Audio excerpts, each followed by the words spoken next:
Good morning. Good morning. Good morning. I hope you are well. Uh, I really appreciated calling it Sunday Women. I don't just this Friday, Thursday, why not? It amused me. I just thought I'd share that with you. Pointless information from me there. Sorry. Good morning. I'm Jonny. I lead the team here in Bognor. It's great to have you with us. And as Simon said, we are in a 3-part series on technology, and this is part number 3. And a caveat that I've tried to put across all the series is we are not anti-tech. That is not what we are. Technology is great, it is useful, but we need to steward it well in the same way that we would steward money. And so just be aware of that. To aid our series, as Simon said, is that we've got a podcast coming up. This isn't to go viral. This is just to bless our church, okay? That's what we want to do, and to scratch where you are itching. What do you want to know? And hopefully some of what we've preached has been answered as we've gone through the series, and maybe I've seen some of the questions, so hopefully I'll try and address some of that today in a roundabout way as well. And as Simon said, we've gone through theology for technology, we've done AI, and today is social media. But I want to ask a question of you. Do you remember life before social media? Do you remember life before social media? I've got a lot of the front row here probably haven't got a Jeffrey what it was like. So some of you might be like, yes, I wish we could go back to that. Some of you are like, no idea what it was like, don't really care. And some of you are like, yeah, and I even remember portable Walkmans coming out. Like, you might vary somewhere on that scale, and maybe, I don't know. Yeah, I was going to put that in my notes, and then I thought I didn't want to offend you, Wireless. But my personal history, I was born in 1989, so part of the digital revolution was I'm in the middle of it, really. And I can certainly remember life before social media. I can remember life before smartphones and personal CD players. But my first ever phone was this. One of my first ever phones was this. Yeah, I like that, right? I think this is arguably the best phone to ever have existed. So I certainly couldn't take pictures on it. I certainly couldn't WhatsApp, follow, subscribe, like on it. It didn't even have a color screen. But I could call. I could text, I could play Snake, I could create ringtones on it. Star Wars was a good one I made. You also had the challenge of changing the language, and then the mission of going, I'm going to try and turn this back to English. When you go to like Chinese, when you're like, there's no way I'm going to know what this is. But you could do that. And then technology kind of evolved a little bit, and we moved into smartphones. But just before smartphones came out and properly social media came out, this was in my secondary schoolish time and moving into university. This is what we used to connect. This is MSN Messenger. What I had to do, all right, I'm going to talk it. I had to go on a desktop, so not a laptop. I went on a desktop in our family desktop, and I would have to go online that way to chat to my friends. This is the mode of conversation that started Kim and I. So it brings back fond memories. I appreciate the R anyway. Yeah, the dial-up internet. I was going to put that in, but since then, through smartphones as well, our communication has completely transformed. MSN Messenger is no more, by the way. It has been totally got rid of by I think it was Windows. But it is completely transformed because social media has exploded into our world. There are now over 3 billion users of Facebook, and it is the 3rd most visited site in the whole world. And then if you take that into the UK, 83% of the UK population uses social media on a daily basis. And if you were born between 1980 and 2012, that figure is about 98% who use it. Gen Z, they consume 10.6 hours of digital media every single day. That's nearly 4,000 hours a year. That's a lot. Why preach on social media? Because in less than 25 years, technology and social media has radically transformed the way that we communicate, how we relate, how we spend our attention. And so my aim through this message is to help us do a bit of a heart check. I want a social media heart check. And whether you're on social media or not, the principles here are going to apply. Right? These are going to apply to all of us. And so to help us do that, I want to turn to God's word. So turn with me to Ephesians 5. We're going to be in chapter 5, verse 6 to 7. Ephesians 5, chapter 6. If you haven't got a Bible, if you pop your hand up, someone wonderful will bring you a Bible. So if you haven't got a Bible, we'll give you one of these. And you can keep that for yourself. I've got the last one, so if you want one, I'll bring it over. But it'll appear on the screen as well. And so we are in chapter 5, verse 6. Chapter 5, verse 6. Let no one deceive you with empty words. For because of such things, God's wrath comes on those who are disobedient. Therefore, do not be partners with them. For you were once in darkness, but now you are light in the Lord. Live as children of light, for the fruit of light consists of all goodness, righteousness, and truth, and find out what pleases the Lord. Have nothing to do with the fruitless deeds of darkness, but rather expose them. It is shameful even to mention what the disobedient do in secret, but everything is exposed by the light, because everything exposed by the light becomes visible, and everything that is illuminated becomes a light. This is why it is said, wake up, sleeper, rise from the dead, and Christ will shine on you. Be very careful then how you live, not as unwise, but as wise, making the most of every opportunity because the days are evil.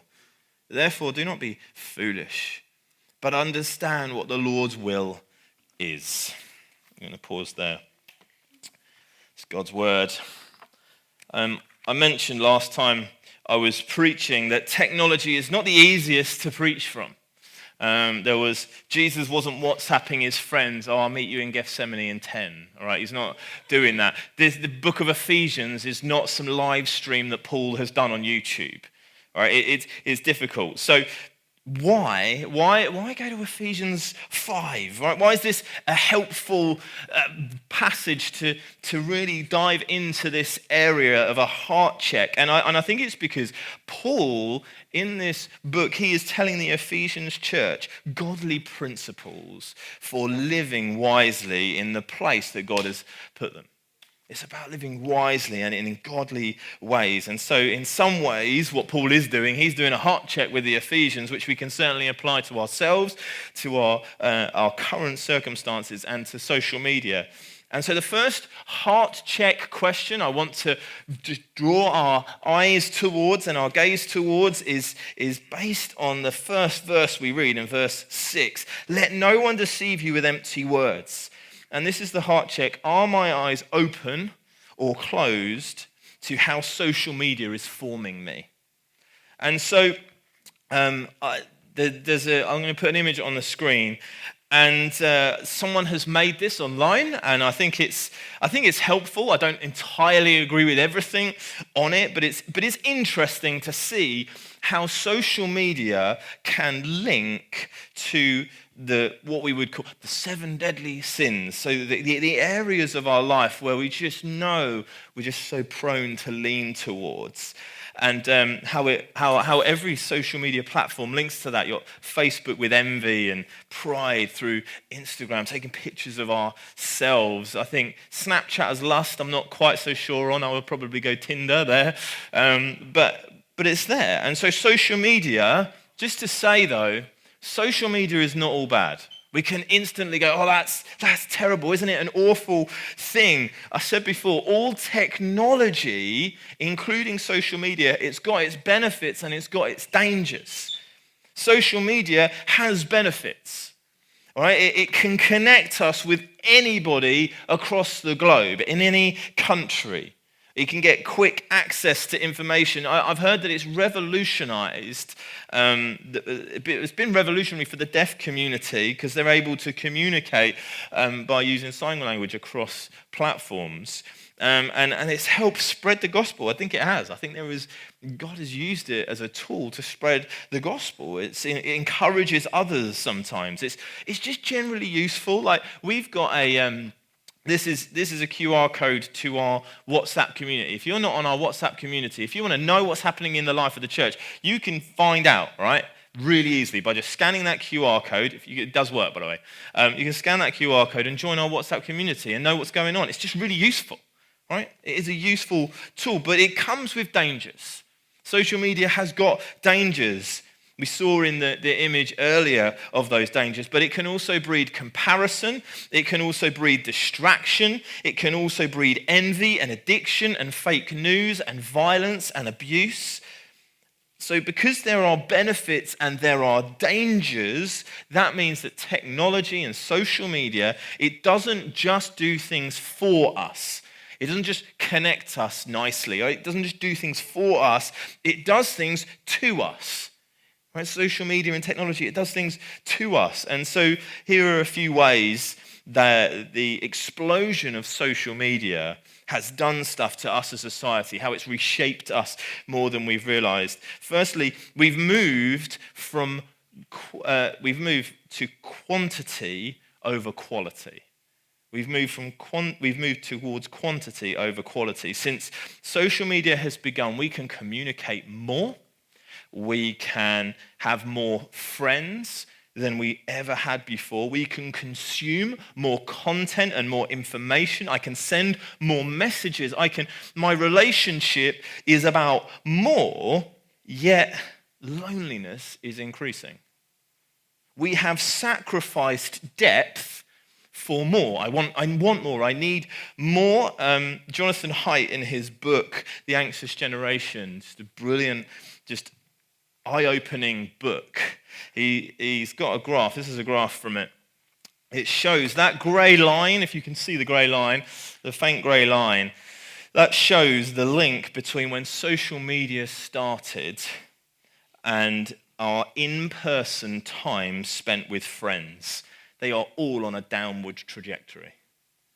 It's just fascinating. Like there is a link. We prefer quantity over quality time, being in person with people. But also, we have gone to online over in person. The amount of people that text rather than talk. We scroll rather than gather together. We watch something rather than join in with something. Social media, it gives us the illusion that we are being socially full, while relationally what we are doing is we are starving ourselves. And the impact is drastic.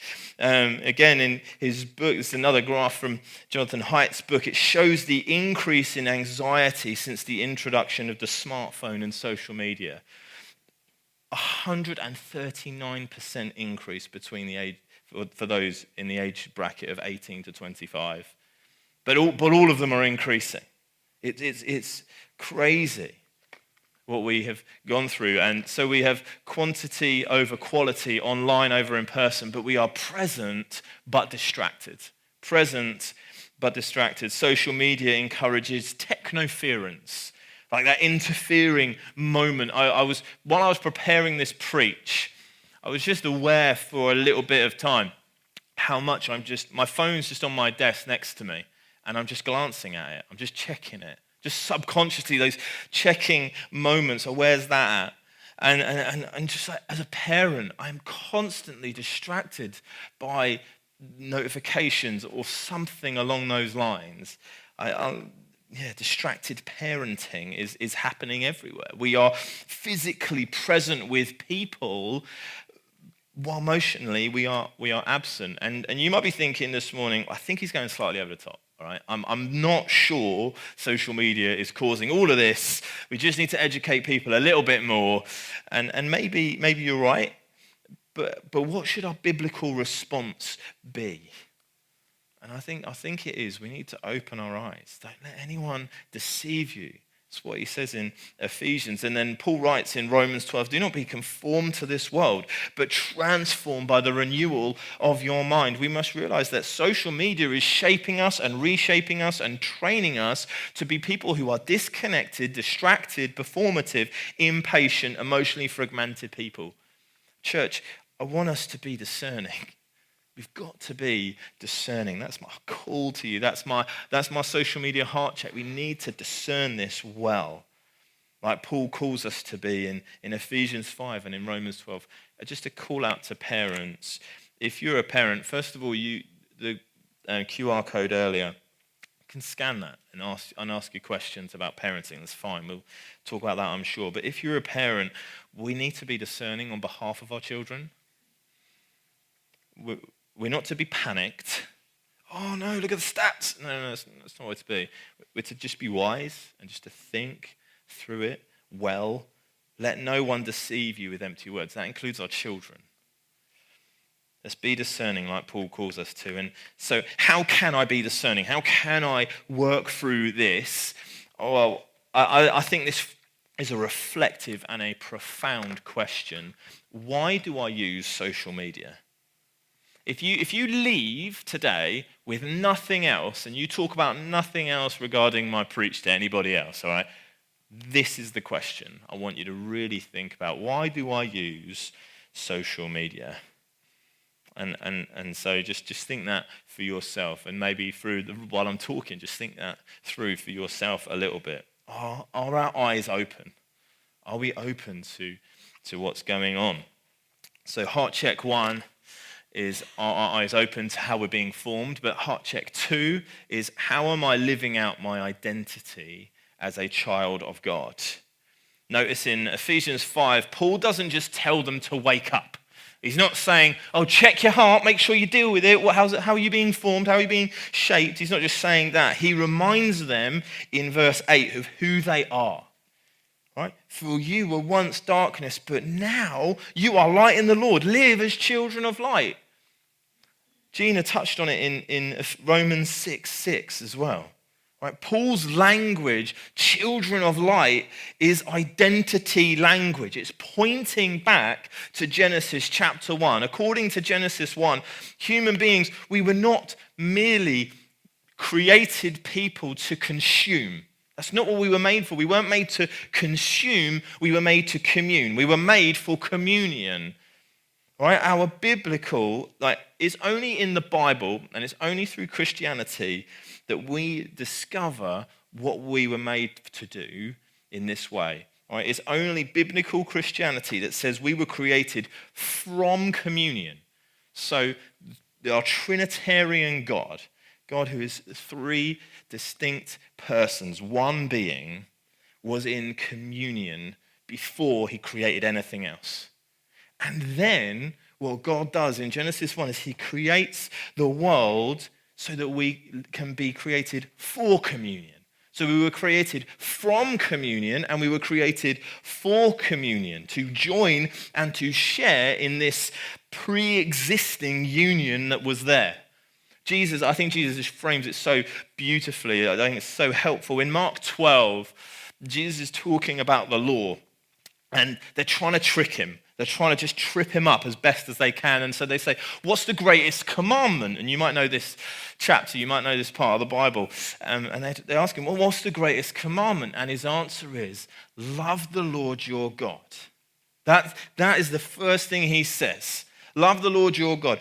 The vertical relationship, the vertical communion, that is your greatest command. That's what you're called to do. That's what you're to live for. Right? That's what you live for, and that's what you were created for, and what you were created from is that vertical relationship. And that answer would have got Jesus out of the sticky situation. But then he says, and the other is love your neighbor as yourself. He says it like our horizontal relationship, our horizontal communion is also what we were made for. So Jesus includes both. He includes love God and love your neighbor. Why? Why? Because we were created for both. That's what we were created for. We were created for communion with God, vertical relationship, but we were also created for communion with people. And so this is where a tension comes. Right? There is a tension between what we were designed for as children of light, what we were designed for, and the impact of social media. All right, social media, it impedes both of those God-ordained roles to commune and to have communion vertically and horizontally. Oh, it's hard to remember those ones. Right? That's what we were made for, and there is a tension from that. And so social media's focus is primarily on self-serving. How can I help you, sir?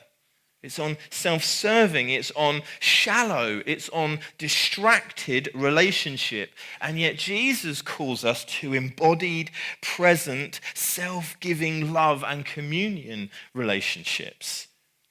And so that leaves us with the dilemma. How do I live as a child of light, as children of light? How do we live in a digital world? And Paul describes it like this. The fruit of light is goodness, righteousness, and truth.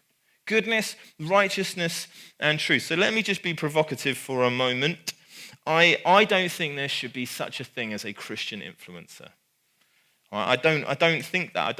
I don't think that's what God's called us to be in a digital world, a Christian influencer. The world says use social media as an influencer, aka build your platform, promote yourself.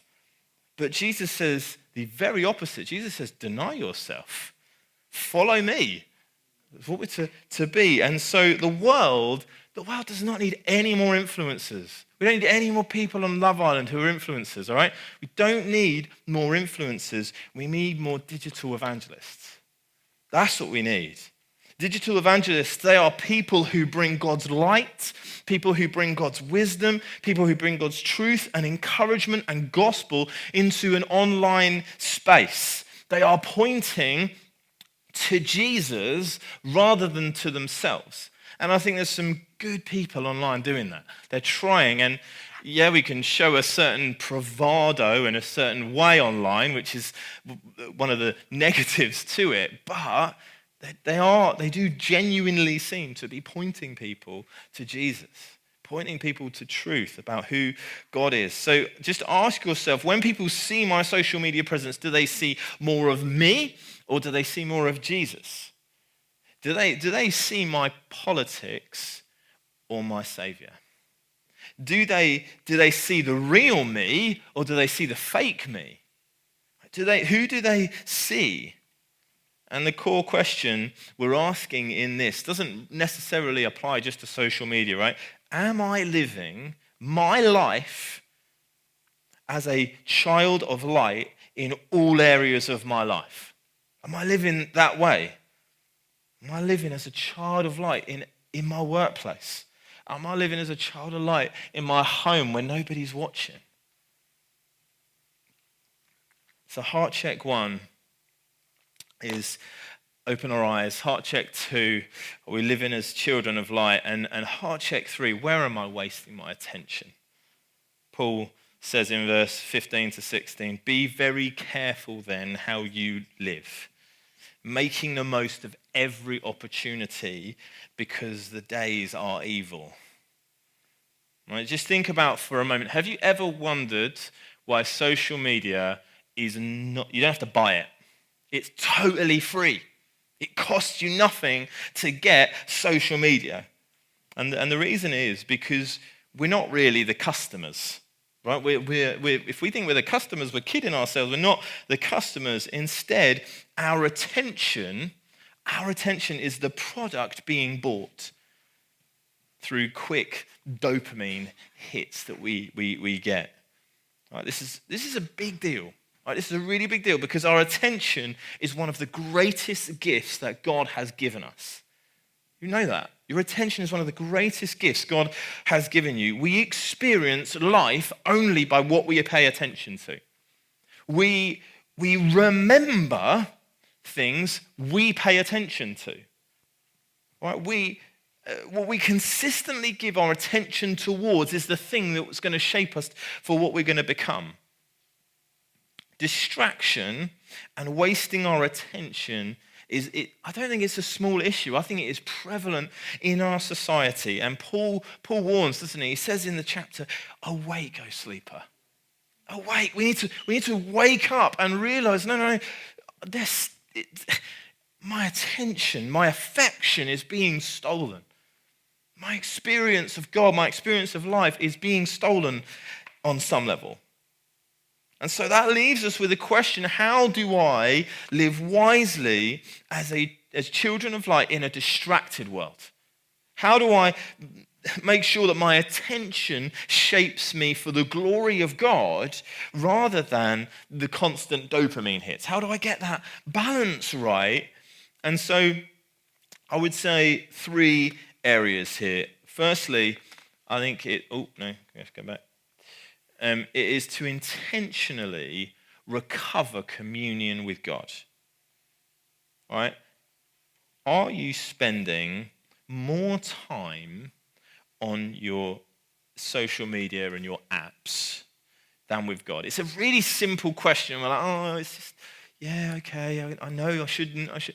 No, but it's genuine. Like deep down, are you spending more time on social media apps than with God? And I know my own screen time, and so I am predicting that the results in this room would not be very positive.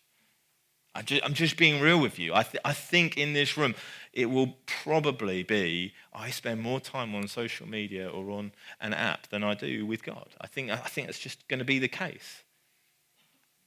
That's worrying, isn't it? John Stark, he's written a book called The Secret Place of Thunder, and he says this: abiding is slow and unproductive. There is no shortage of advice about how to fit spiritual practices into a busy life. So, for example, running with a podcast in, doing it while you're eating, while you're in the car or whatever. Like, there's loads of advice on how you can spend time with God. But a life of love is generally not formed through multitasking.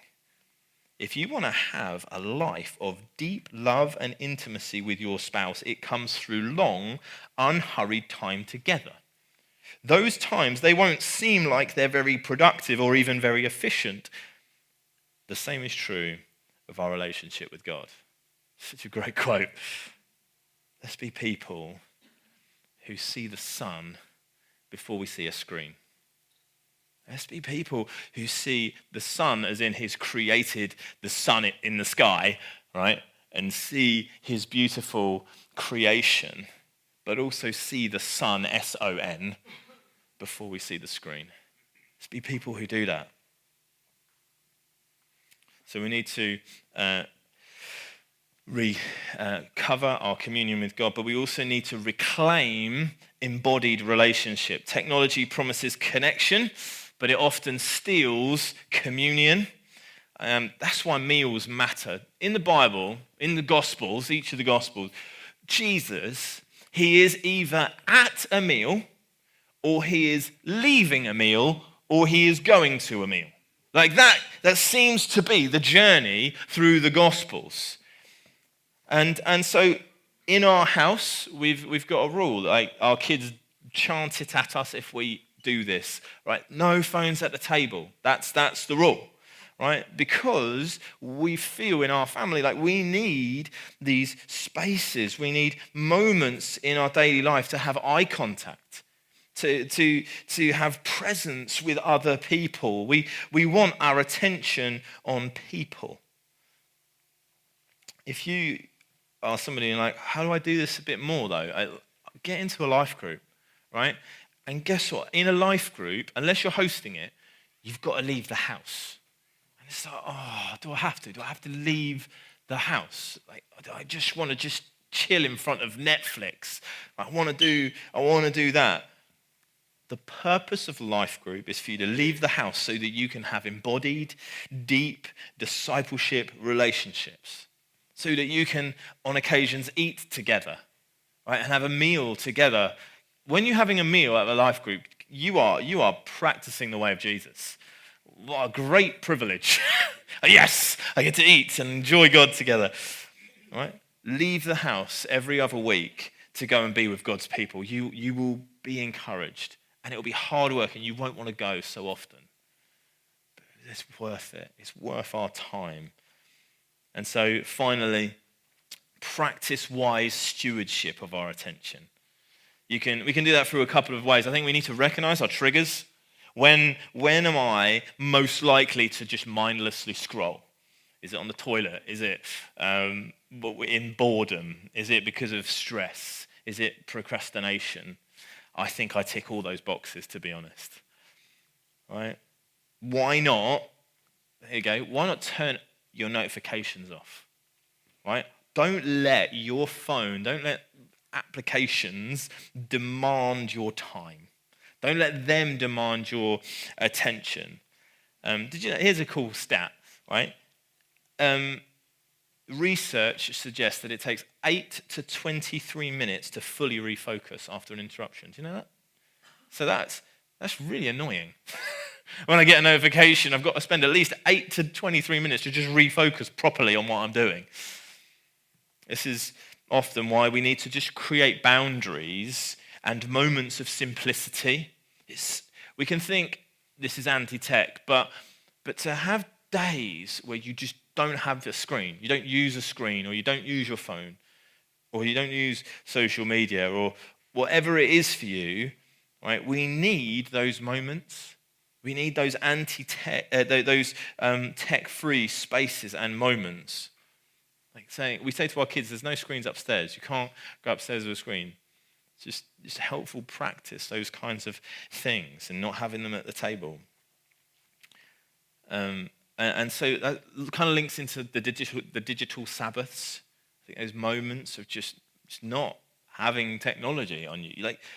I asked the question at the start, do you remember life before social media? And you're like, most of you in the room are like, yeah, I remember that. We survived. We're alive. I got through life. I was okay. I didn't die. We can do it. We can get through life without it. And so it's just remembering those moments. And so I at the start of the series, I mentioned about having a digital fast. I don't know if you've done that. I pray that you have. I pray that you've had a moment to just not go there, and it has blessed you, and you've grown in that. But if you didn't, why don't you do it? Why just do it? See what happens. See what happens if you turn your phone off on a Saturday all day. Someone can't get hold of you. They couldn't before, and we survived. Do you know what I mean? And so just to help practice wise stewardship of our attention, over lunch or whenever, why don't you chat about this? Why do I use social media? And you may have some really legit reasons, and that's fine, and that's good. It's got benefits, it's got dangers. It's both. Am I spending more time on social media than in God's word? I think they're hard, difficult, penetrating our heart kind of questions. Just to say, all those practices I just mentioned to help us avoid wasting attention and living as children of light, it can be summed up in this way, to slow down. To end this morning together, I want to just take a moment for us to slow down. Jesus had no mobile phone, but he can genuinely empathize with us, all right? He was in constant demand. Yes, he was going to meals, but he was being pestered all the way there. Can you come and heal this person? This person's died. Can you come sort this out? And so he's constantly in demand. There's constant, endless interruptions. If he had social media, man, his notifications would have been well annoying, wouldn't it? Right? Overwhelming need from people. And yet, what was his response? His response was to slow. His response wasn't let's go here, let's go there. No. He had moments of just stopping and slowing down and silence and prayer and communion with the Father? I've asked those 3 heart questions. The truth is, Jesus perfectly stewarded what God had given him, what the Father called him to. He lived wisely as the Son of God in deep communion with not just the Father. He wasn't just so focused on it's just me and God. Actually, no, he was focused on it with others around him, in communion with others. And he was always aware that his path was leading to the cross. That's who, when we do a heart check, what we're doing is we're just realigning our gaze on Jesus. Why was Jesus able to do it? He knew Psalm 84. Psalm 84, better is one day in your courts than thousands elsewhere. Better it is to be with God than to scroll. Better it is to be with God's people than to scroll. Better is it to be in communion and community with God's people than be anywhere else. And this is a challenge, because do I long for God like that? Do I long for God in a way where I would rather be a doorkeeper in the house of God than dwell in the tents of the wicked? Would I rather? Would I rather that? Would I rather God above anything else? Would I rather his presence than anything else? And so what I want us to do, Jose, do you want to come up for me? We've got some time, and that's purposely the case. What I want us to do is I want us to slow. I just want us to slow right down. And so we've got a song we can go into, but we might not. Doesn't matter, right? But what I want us to do is we're doing something that's not normal in the world, right? This is kind of ancient and weird in some ways, of just waiting on God. We're just going to wait in his presence. We're going to wait on him. And it might get weird. It might get uncomfortable.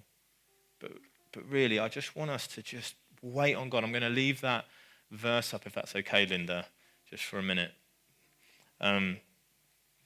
Just dwell on the words in Psalm 84. Just dwell on it. Check your heart. Do a social media heart check during this time. So Joseph's going to play. And what I want us to do is I just want us to have a moment with God. And so why don't we stand just for a minute? If your posture, if you find it easiest, I've asked you to sit down, but I'm going to give you some options here. If you feel, I just want to sit and just wait on God, sit down. All right, if you want to get on your knees, you can get on your knees. If you're not yet a Christian, you can just maybe ask for the first time, God, will you come into my heart? I want to know more of Jesus. I want to know more about this, if that's you. And let's chat after. But if you want to stand, if you want to sit, if you want to get on your knees, whatever position you want to get in, we're just gonna wait for a bit on God.